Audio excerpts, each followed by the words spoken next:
In today's video, I'm going to teach you how to use Flutterflow for beginners. We'll start by heading to the Flutterflow website. Once you're there, click Sign Up or Log In, depending on whether you're brand new or already have access. You can create an account using Google or an email address, then sign in and enter the workspace. This is the first step to getting everything set up so you can start building visually. Next, create a new project. Click Create New, then choose whether you want to begin with a blank project or use a template. If you're learning, a blank project is often the best way to understand how everything works from the ground up. Enter a project name, then click Create Project. Flutterflow will open your new app workspace and get it ready for editing. Now take a moment to explore the interface. Open the widget panel where you'll find the building blocks for your app's user interface.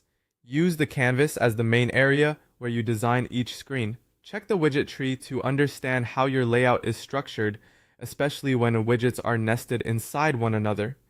Then use the Properties panel to customize whatever widget you select.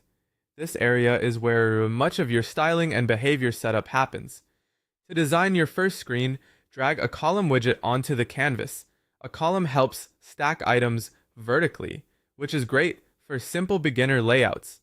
Add a text widget for your title, then place a text field underneath it for user input. After that, add a button below the text field. Once the basic layout is in place, customize the colors, fonts, and spacing so the screen looks cleaner and more polished. After your first screen is ready, create additional pages. Click Pages, then select Add Page. From there, you can create common screens like a login page, home page, profile page, and settings page.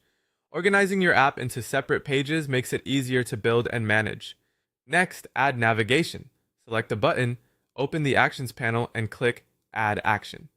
Choose Navigate to, then select the page you want that button to open.